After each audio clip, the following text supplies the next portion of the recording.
An old man wearing tracksuit trousers leans on the frame stock of his rifle. He gathers a big ball of spit in his mouth, then spits it out into the extinguished fire before him. He raises his black eyes, hooded by creased eyelids, to meet yours. Unclouded by cataracts, his eyesight is sharp. Are you the fire guy? The what now? I can't hear you. Did you recently tell two kids to put out their fire, two twins? I may have.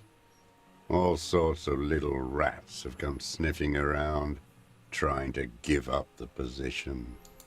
The position sounds like a hiding place. Fire guy. Regressive bourgeoisie henchman. Can't even talk like a grown-up. You've retained your eyesight. My eyesight? Yes.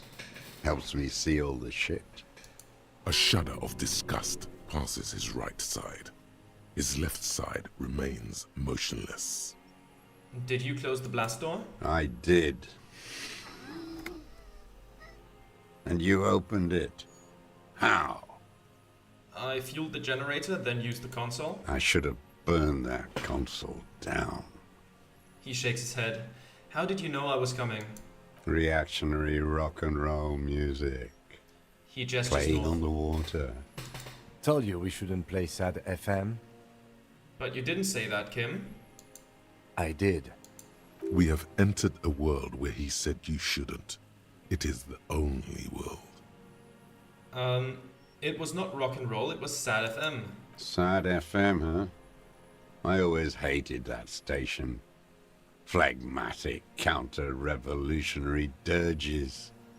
Sadness is a mental illness, a weapon of the bourgeoisie.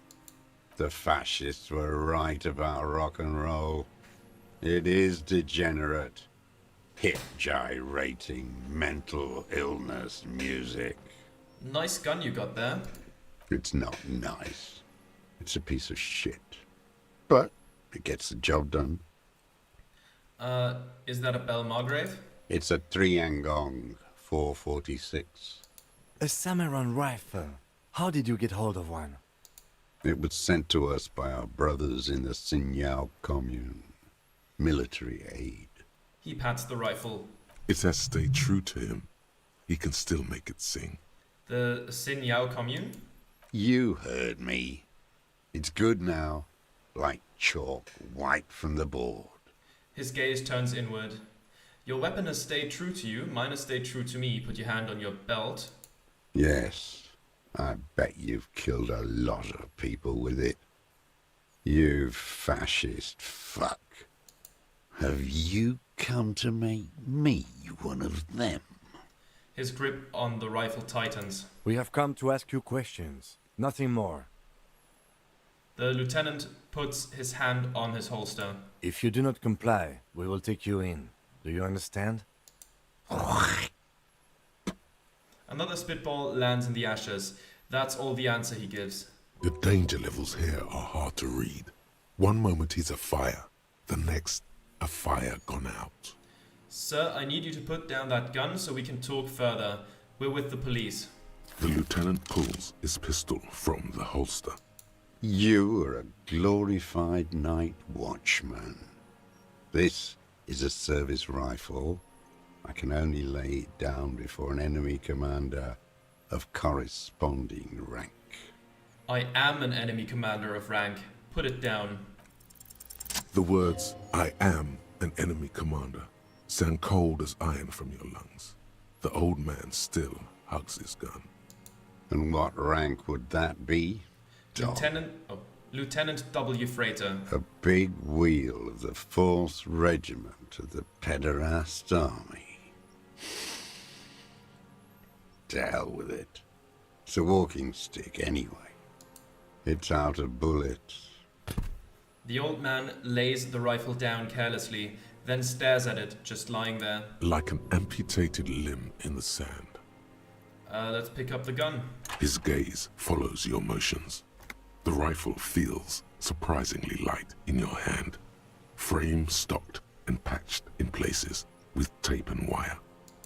Still warm from his parched hands. Not the metal. The metal is ice cold. This weapon has been modified several times. Inspect it closer. The rifle's in a shabby state, like a crutch that's seen too much travel. Hieroglyphs are embossed into the forearm, made of walnut. On the butt, you see Vespertine writing, burnt into the wood. Triangong, 4.46mm, made in Sinyao. It's, as you said, it's a Triangong made in Sinyao. It doesn't matter if it was made in Shanti Shanti. All it has to do is use jacketed ammunition. And it does. This uses jacketed ammunition, 4.46. The right type and the right calibre. The lieutenant nods, glancing at the gun. He's liking this. The rifle has been patched and modified several times. I wonder how old it is. The old man does not answer. He just stares in front of him. Let's stow the gun. The old man keeps following your motion with his gaze. His right arm twitches suddenly. This looked very much like the murder weapon. It could be used against him to get a confession. In time. Who are you? My name is Josef Lilianovich Dross, Political Commissar of the 114th Anti-Aircraft Division of the 4th Army of the Commune of Revachol. I am a deserter, a partisan, and a prisoner of war. This is my termless surrender. His eyes turn to the reeds again, dead and dull. The commune of Revachol? Do you mean the ICM? You're a holdover from the... From the Insulindian Citizens Militia, the army of the revolution. I was recruited in Jamrock in '07, trained in the École de Contrôle Orient, and consigned to emergency defense duties in '08. I left my unit on the eve of the landing. When I returned here on May 14th, the commune had fallen. Still armed and ideologically trained, I wrote a criticism of myself and resumed partisan duties. How long have you been on this island? 43 years. No. I've been on other islands too. I was in a resurrection until they turned it into a spa in 18. Then I was an E-48, a nameless sound, until the sea washed over it. Then I came back here. That was 22 years ago. Again, you've been hiding here for 43 years? 43 years and 10 months. That's steadfast. It's not how a human being should live. But I had to. I couldn't just forget. I couldn't just forget what I saw. I feel like the icebreaker would find that impressive. He just couldn't. You couldn't give up. He nods. But he can now. What have you been doing during all this time? Hiding, fishing, waiting. He looks across the water. Where the afternoon grows late, on Rue de Saint-Ghislain, people walk home. Street lights will soon be lit. Further inland, the streets are alive with workers, men, women, children, street hawks and migrant laborers. The temperature is steady. Alto cumulus clouds form above Precinct 41. Two police officers step out of the Whirling in Rags cafeteria. Satellite officer Jean-Vic Mayer inspects a series of burnt black letters splashed across the plaza mosaic. Patrol officer Judith Minot points west. The fishing village. She glances at her watch. We meet in 15 minutes. It's a 10-minute walk. The officers go, leaving behind the writing, still smoldering. One day, it says, I will return to your side. Always waiting. The old man turns his eyes from the shore and back to you. For what? For her to return. To your side? Her who? Girl child. Revolution. I come from there, point to the mainland. I can assure you that is not what the people are planning. I've been there. The city is a tinderbox. It may still happen. I've seen it. Shake your head. Capital is too powerful. The rich are very well organized. Women will always betray you. Girl child nation is too strong for that. I think last time with Kuna I said women will always betray you. This time maybe girl child nation is too strong for that? No. This is a vulgar criticism. The material base for an uprising has eroded. The working class has betrayed mankind and themselves. The historic opportunity for a revolution has passed. It will not come back anymore, however hard I try, whatever I do. What has he done? Perhaps a confession will lighten the load. What have you done then? Yes, what? To get things going again? Fan the flame? There is no flame to fan. There is nothing left of the world, of our dreams. You said you deserted your unit. I was just 16 years old, 15 when I volunteered. I had a lapse of faith. And of courage, too. Lapse of faith? You could say I misunderstood the historic role of the proletariat and thought Mazovian socioeconomics were fallible. For a second, I doubted the irreducible laws of historic materialism. A second is all it took For what? for reaction to take hold. What's reaction? It wasn't reaction, you were just afraid. I understand communists are natural cowards, quantity over quality. And when was this exactly? You haven't seen it. The face of who you serve, naked. It's impossible not to be afraid. And this was when? The lieutenant instinctively looks to his notebook but does not take it out. May the 13th, 08, 44 years ago. The horizon was black with coalition airships. Their petroleum rose to the sky and it looked like it formed the clouds, storm clouds. When they started shelling, it was dark magic. Dark magic? The combined might of international capital. All at once, all the greed and terror in the world tore into Revachol. It lifted streets from the ground and turned houses into ghosts. We were in the flak tower, He gestures towards it. huddled on the floor. The artillery was 80 kilometers away in Ozon, but I knew the commune would fall. We would all be turned into ash. So I said I was going to the map room. He looks east. A terrible shame, still within him. The lobes of his ears are red with it. The shame and smallness of what he became. You didn't go to the map room. No. I climbed the chain link across the water and hid inland, in the bunkers there, like the weakest of the weak. A mouse, frightened of the ordnance all night, and the sound of the rotors in the morning, whirring. He looks at the sky. What was that? Airships. I climbed out into hell. The landing was complete. The chain was submerged. I had to swim back. The fortress was half submerged too, shattered. They'd all drowned in the lower levels, or got torn to shreds above. The anti-aircraft gun had malfunctioned. So had I. I left them without ideological direction. It was real.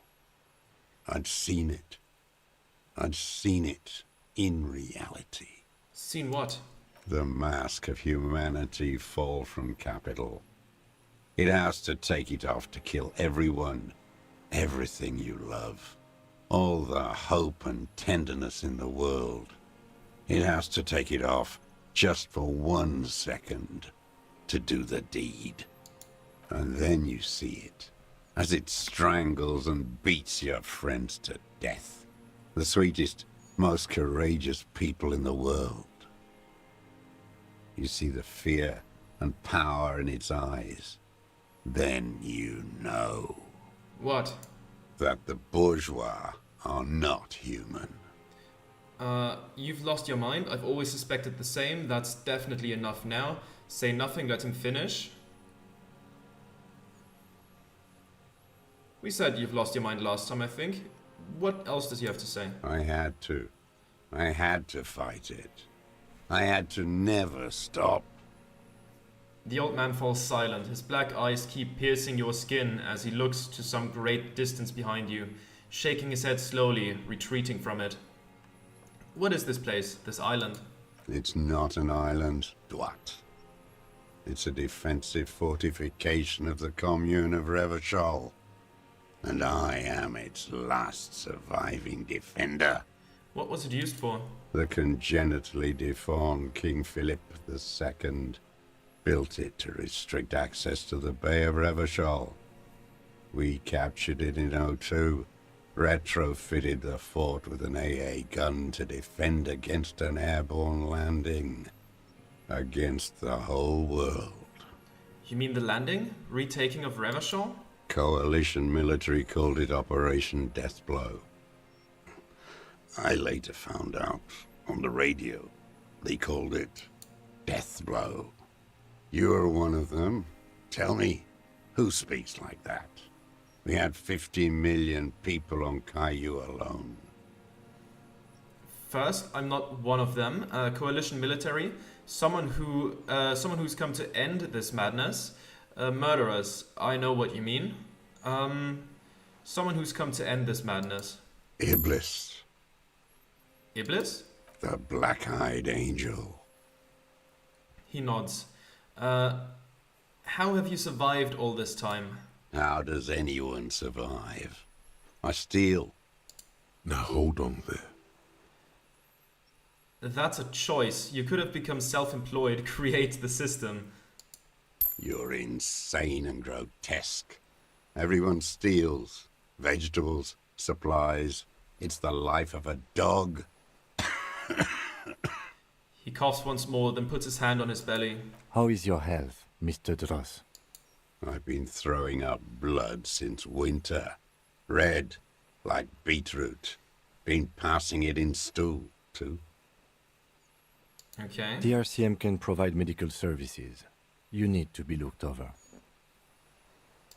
I need to die. You don't have medical facilities. You have guns. That's all they give you. Toy guns. You also have Druamine.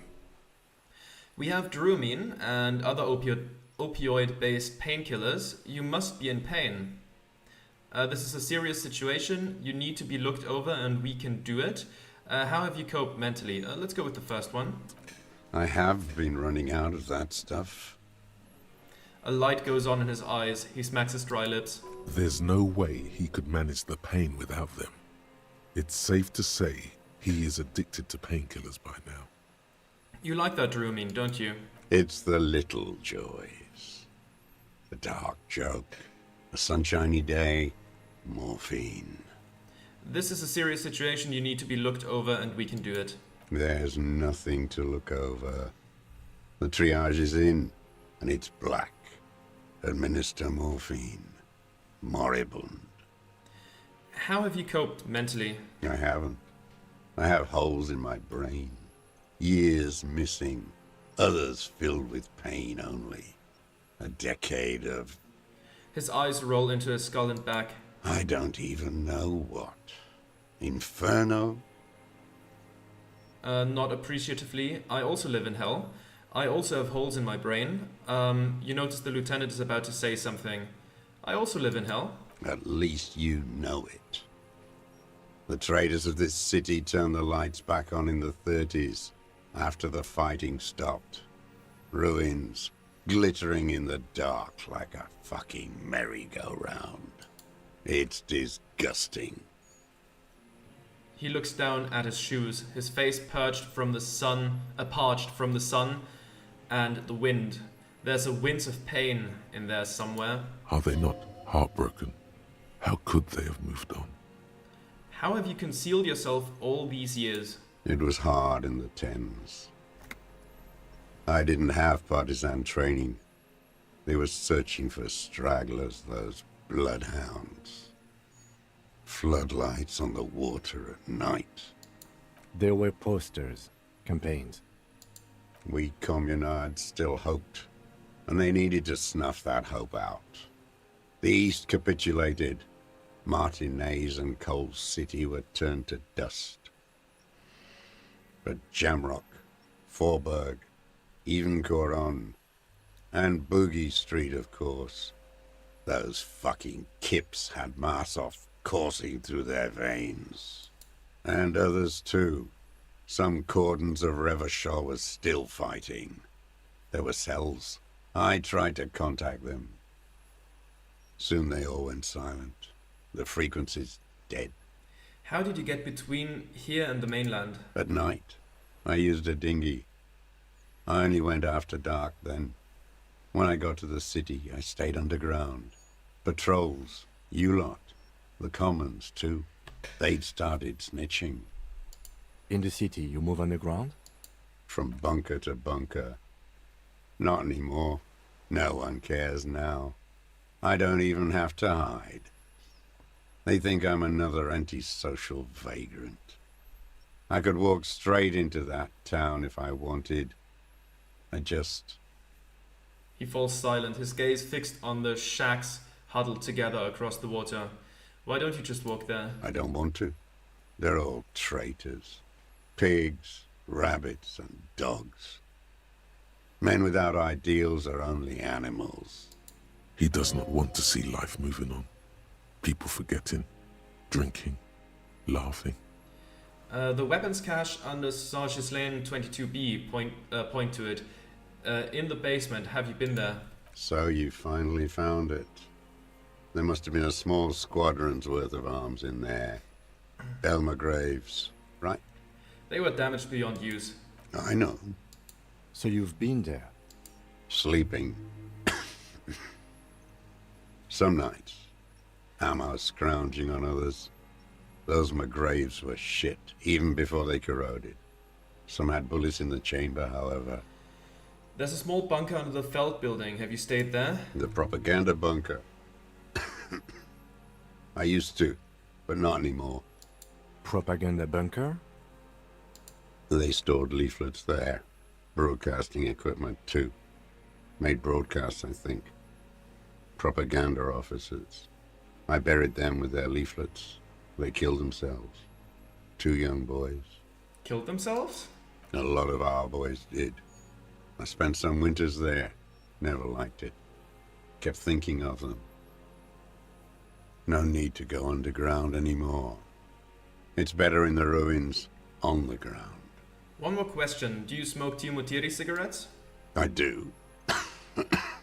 Ever smoke them on the mainland? Point to Land's End. They're good. Plenty of tar. I like that boy on the pack, too. Reminds me of the last century.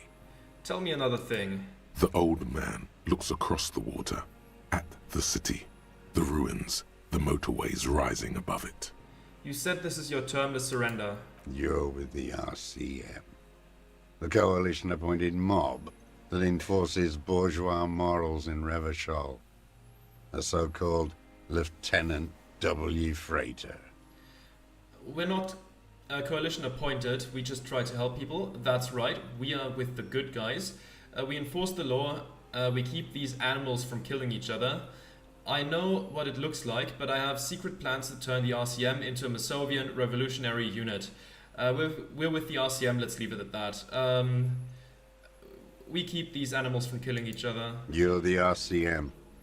You represent the Moralist International. The enemies of humanity who took this city. I represent their adversary, le Parti Communiste dans ce land. Take me to them as a prisoner of war. I have relinquished my weapon. I can no longer serve. No superiors can relieve me of my duty. You bulldoze them all to a mass grave for trying to free humanity. His hand shakes and he breaks into a coughing fit. A spray of blood from his mouth on the black charcoal in the fire pit. Rene, the royalist on the coast, said, The communards signed the Revacholian Instrument of Surrender. Liberal reactionaries signed that instrument. Traitors who should have been burned alive. I answer to the Communist Party. Is that part of why you've been here all this time? Because the party didn't surrender? He just wipes the blood from his chin. Maybe the icebreaker approves of that? Sure, yeah. The icebreaker approves of that steadfastness. Honor is a feudal atavism. My motive is class. So you're a communist soldier from the communist army? No, I am not a soldier. I am an ideological officer. I belong to the party, not to the army. But you said you were trained and assigned to the Defense Corps. Trained in historical materialism, then assigned as a political commissar by the party. These things used to mean something. Wait, what does... That means you're a trained communist, right? He nods slowly. Then another tremor. I'm a nationalist, by the way. By the way, I'm a fascist. I'm a revolutionary too. Today, the real revolutionizing is done by entrepreneurs. I'm not really into politics myself. Say nothing. What did I say last time? Did I say nationalist or fascist with Kuno? I'm gonna say nationalist this time. You're a lumpen with a gun. He looks away. Detective, we have not come here to discuss ideology. He turns to the old man. We have come to ask questions regarding a murder investigation. The old man spits into the fire pit. He does not say anything more. A jitter passes his lower body. There's definitely something off with his body. Something more than just metabolism. I have another serious question for you. There's nothing serious in this world. It's a farce. What have you been using this gun for? I've used it for killing people. Here we go. A trail of blood. The lieutenant smells it too.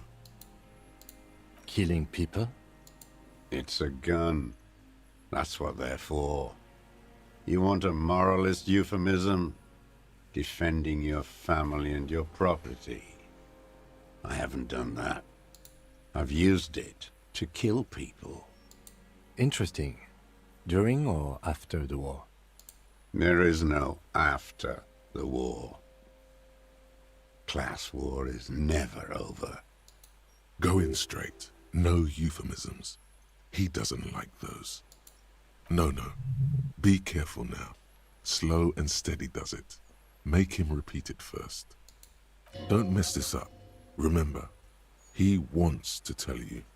Get personal. Okay, so you're saying you killed people after active fighting stopped. Did you use that gun to shoot and kill a colonel of the security contractor Crenell? I know you want to tell me. Have you killed anyone with that gun in the last week or two?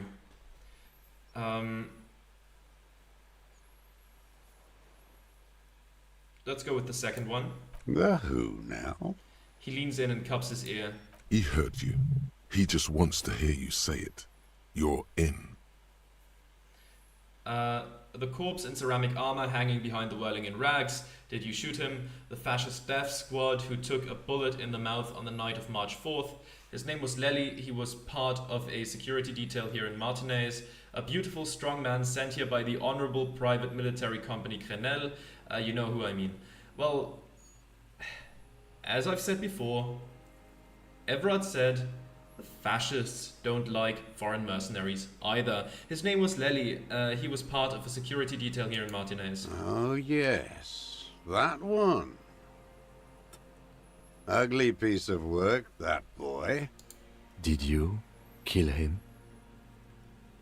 The lieutenant takes a sudden step toward him. I am a son of a welder and an officer of the commune of Revachol. I do not collaborate with murderers and pederasts of the liberal regime. The gun.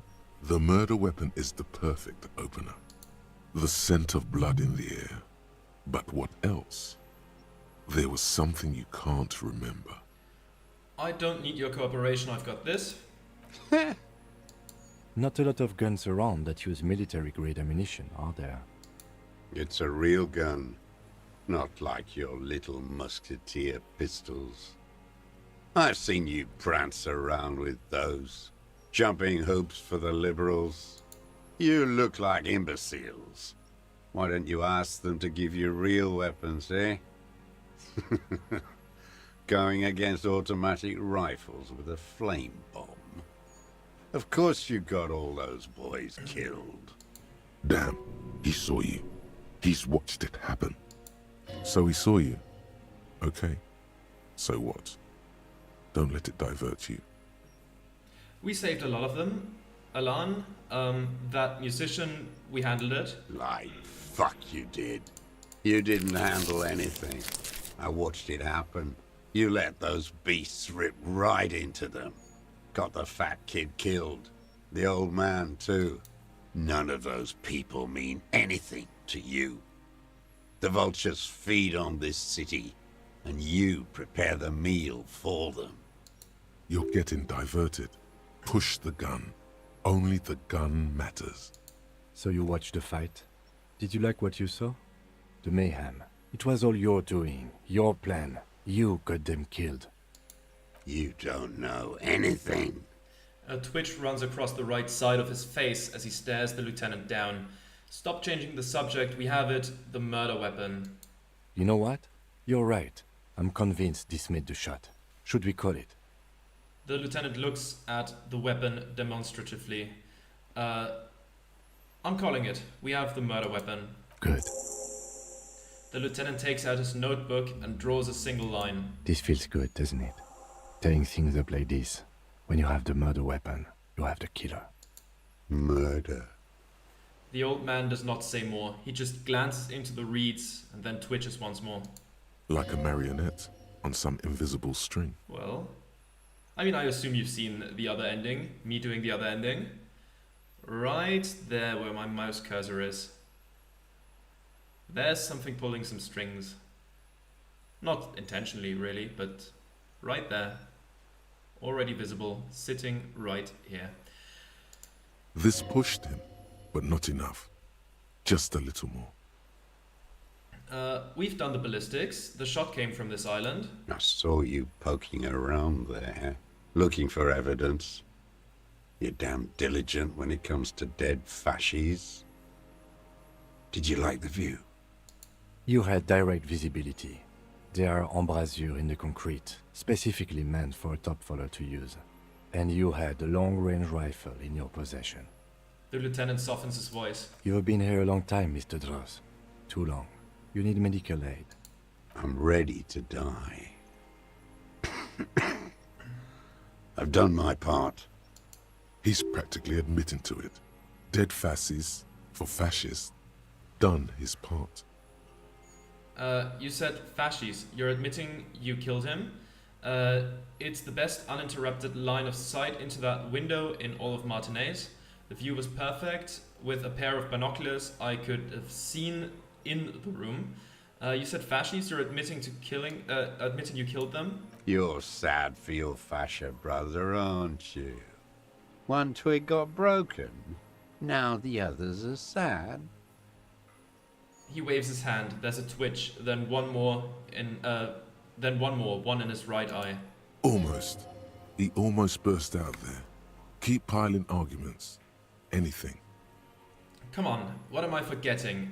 Hit yourself on the side of your head. Wait, don't forget the footprints.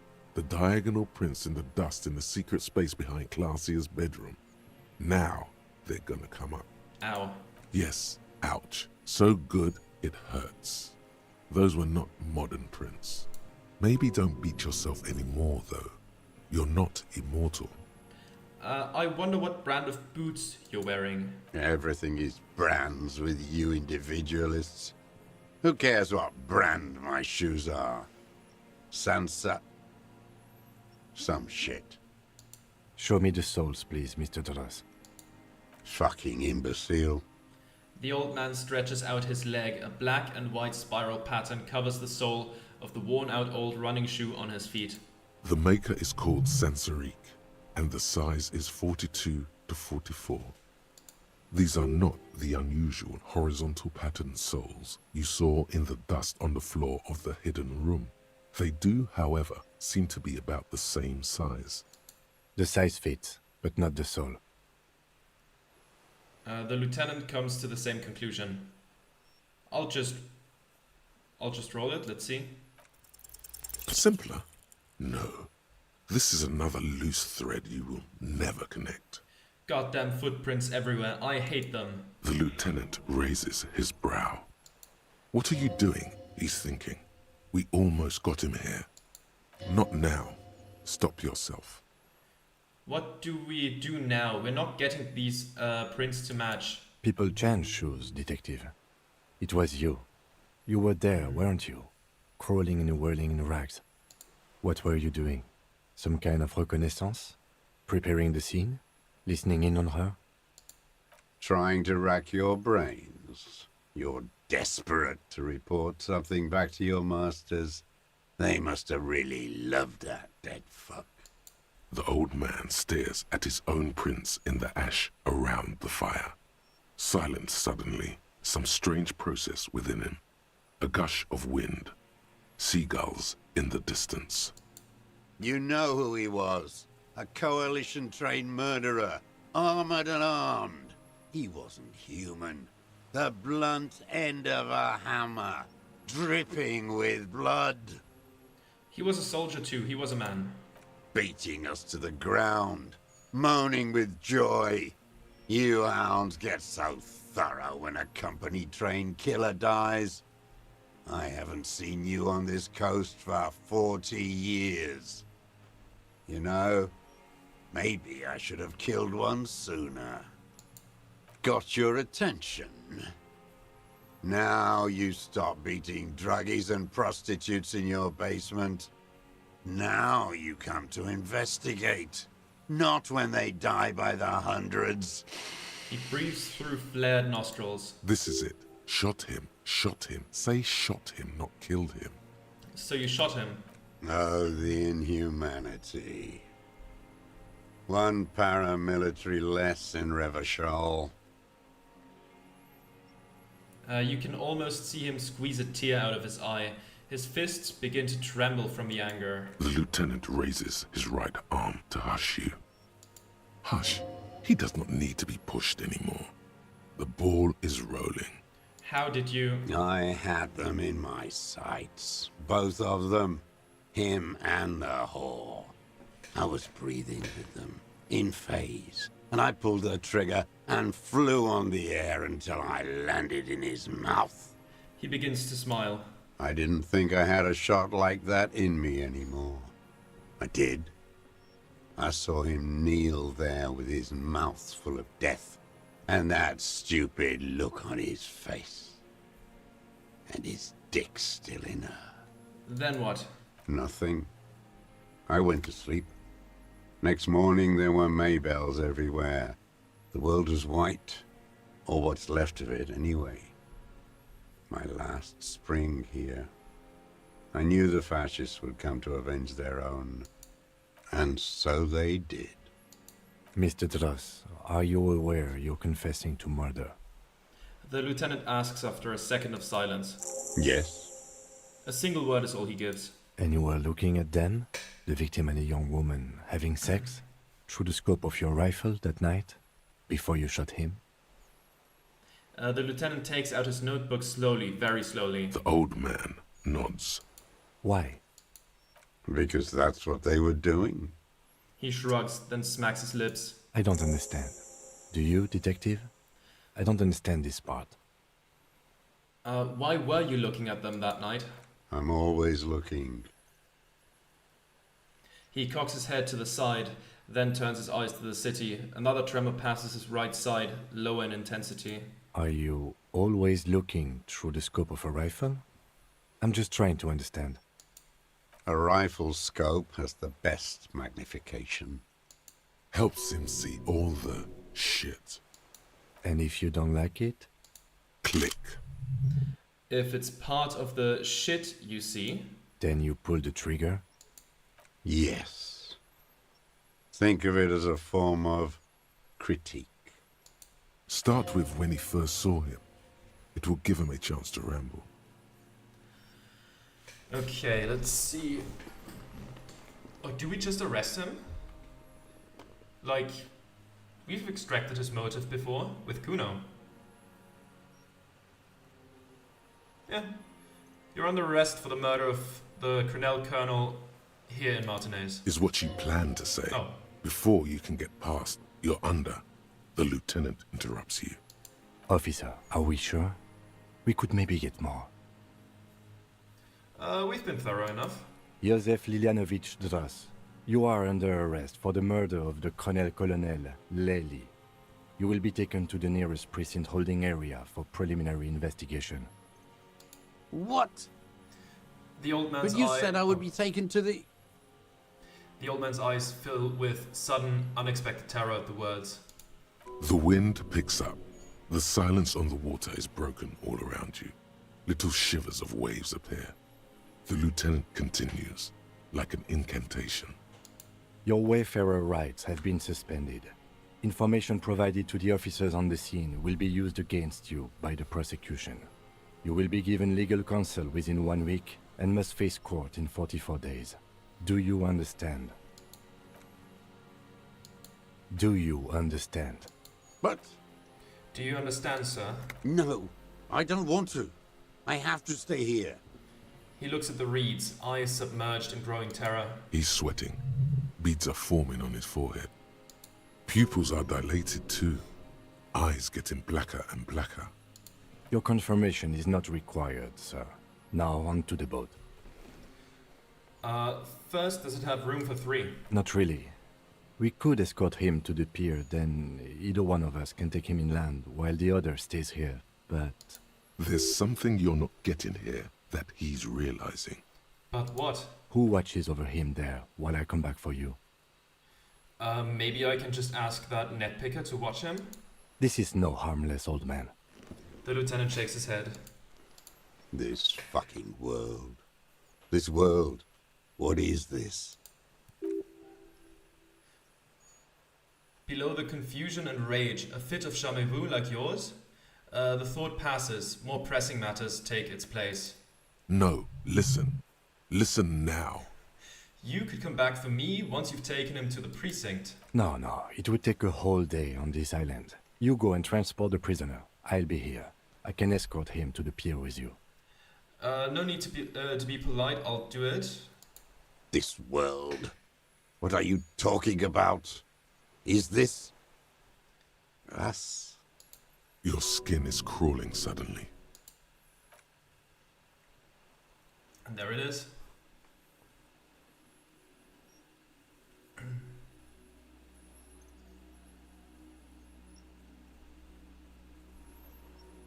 Wonderful.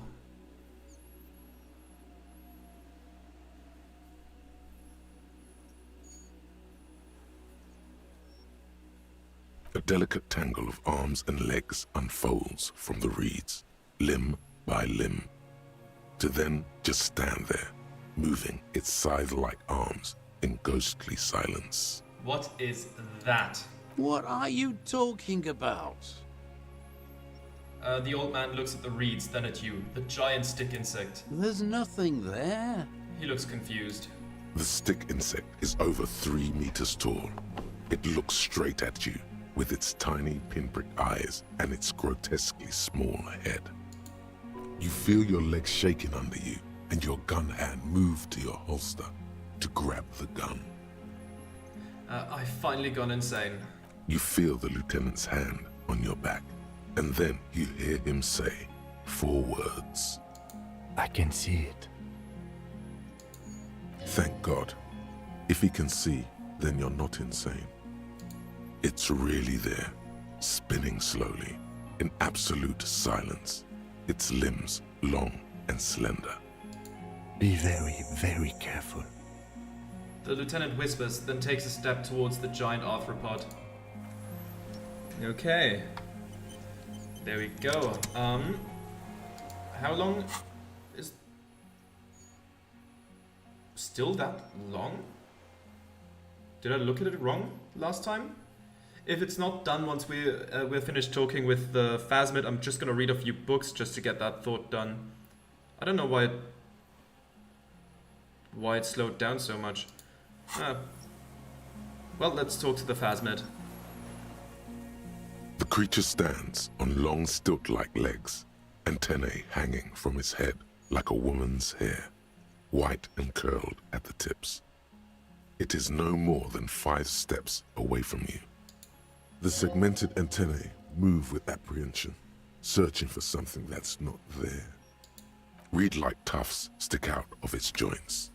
As the insect moves its forearms, it produces a faint hiss, like a reel-to-reel machine spinning after the tape breaks. This is the Insulinian Phasmid. It is. You hear the lieutenant whispers behind you. You hear the familiar ring of his jacket unzipping slowly, painstakingly so. You glance over your shoulder. The lieutenant holds a piece of milled aluminium. He begins to pull it open, extremely carefully. It's the camera. No, the flash will scare the creature off. Warn him now. Kim, the flash is loud. It won't like that. We need a photo. No one will believe us. He continues to pull the lens open. From the corner of your eye, you see a sudden cascade of motion ripple through the Phasmid's limbs. A series of ultrasonic clicks fills your ear. I am not palatable. Do not eat me. I am afraid. I'm afraid. Stop now. I won't be one of those fools who didn't take a picture. He has stopped fiddling with the camera, but does not put it down. He's letting his pride get in the way. You see the Phasmid turn to him, its mandible antennae reaching out. Its motions are quick, sudden. Just listen to me. Shh. Okay. The lieutenant puts his finger on his lips and nods. The spindly mechanism turns itself back to you, its antennae taking their measure of the air, slowly. Do we just... Like, finding the Phasmid was kind of a part of redemption when we were with Kuno. And I've had the conversation before. We can't just leave it standing there. We have to Okay. do something, detective. It could be connected somehow even. You've never seen him get this excited. His voice is almost trembling. Okay, say something to it quietly. Something like... Hey. The creature tilts its tiny head to the side and appears to look at you. It is incredibly light, like the slightest gust of wind should blow it away. But it doesn't. The air moves through it. Its slender sticks. Okay, yeah, we're not failing that one. Yeah. Slowly, with your breath held, you take 2 small steps toward the Phasmid. The creature lets out a series of ultrasonic clicks that swarm around your head like swallows. Like laughter, a sort of happiness. Sweat drips from your brow, soaking your chest. You reek of it, your chemicals. Hissing and clicking, it extends its mandible-like antennae to greet you. You're right below it now, looking up at the colossal chitin of its white limbs. The head of the creature is crowned by reeds, and its eyes are like small droplets of water. Do we? Something stirs in the insect as you begin to back off. It seems to also take a step back. Something tells you the next time you engage and disengage, it will probably flee. The arthropod follows you with its antennae. As you back off, The cracks and hisses of the tape that's come to its end grow more distant. Okay, let's see. Do we just not get the picture? Hissing and clicking, the arthropod extends its mandible-like antennae to greet you again. You're right below it, looking up at the colossal chitin of its white limbs. Its small eyes look at nothing in particular. Man, I feel so bad for Kim though. Oh god, he finds this find of the century. And we prevent him from taking a picture?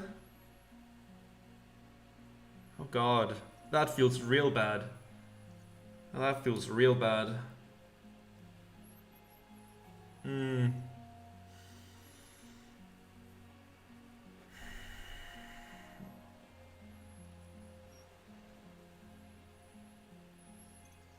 Which one do I... I'm not gonna get the information about the Phasmid. I'm not gonna talk to it this time around because it gives you information about what's happening with the deserter. And I don't want that. Do I let him take the picture or do I just leave? I'm sorry, Kim. As you're turning away, the Phasmid mirrors your movements, stepping on the water, the long limbs carrying its feather weight without breaking its surface.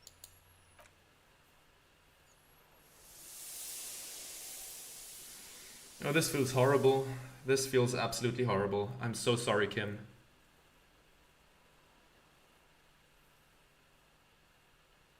And just like that, it's gone, skating away across the sea's calm mirror like a skipping stone, leaving nothing but circles on the water.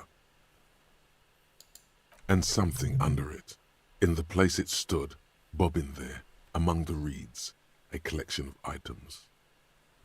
It's gone. The lieutenant looks north with the camera uselessly hanging from his fingers. You didn't get the picture? No. You have rarely seen him with that face. Oh god, that feels really horrible. We are now just another pair of crackpots who did not take a picture of the giant cryptid. Maybe we'll get another chance. We know it's here now.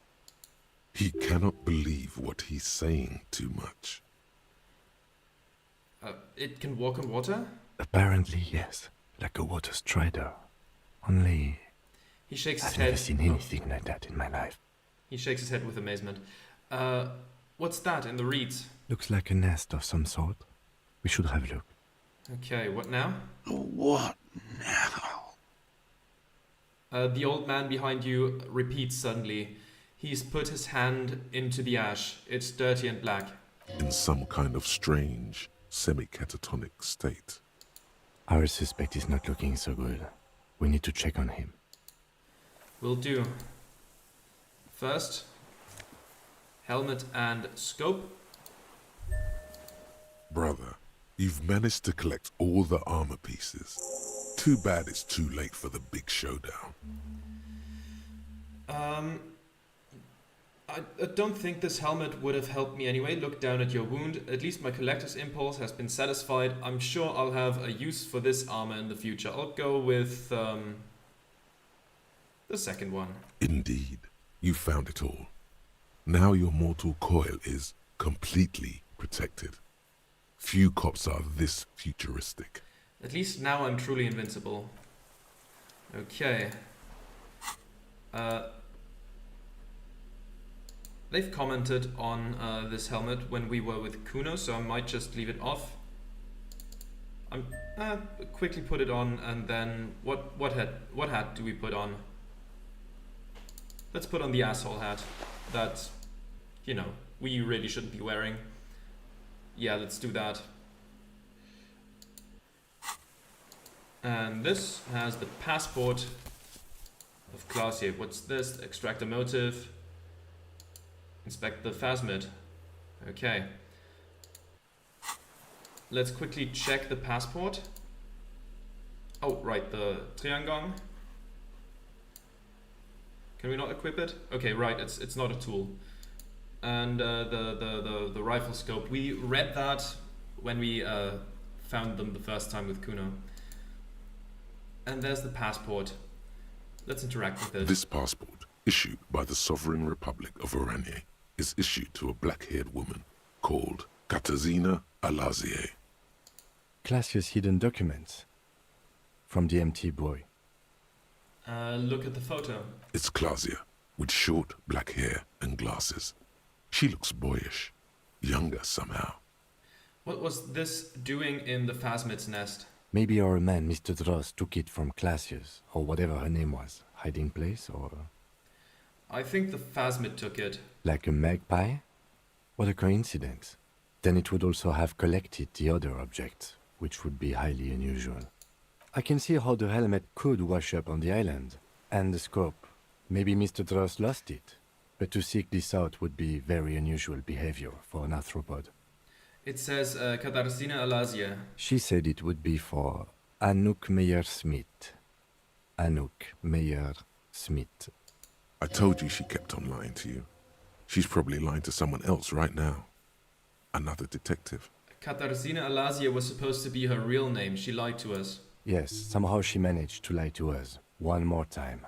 In a way, she's still lying to us right now. The lieutenant smiles. What's her real name then? I don't know. But it was not Katarzyna Alazie, or Anouk Meyer-Smith, or Classier. Whoever she is, when we get back, I need to warn our holding cells. We need to double the security around her. Put the passport away. Okay, so the thought has not happened yet. So I'm just gonna read a couple of books until the thought is complete, because we won't really have much time for that afterwards. So I'll see you after some light reading. Okay, there we are. One reading of La Fumée, Volume 1, Number 4 was enough.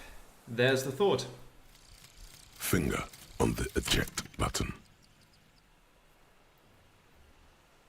Looks like you thought about how much they'll miss you and the freedom of finality for too long. And now you've decided to actually kill yourself. The train leaves the station every evening, 2100. Make sure you have a gun and bullets. That's how macho servicemen do it. Also, turns out, Finger on the Eject button is pretty much your theme song, a headbanger from your teenage years, and your wedding ballad. This is not the first time you're spinning the tape. And the bonuses? A suicide idea appears every evening. Oh, wow. Well, we're not going to have any evenings anymore. But yeah.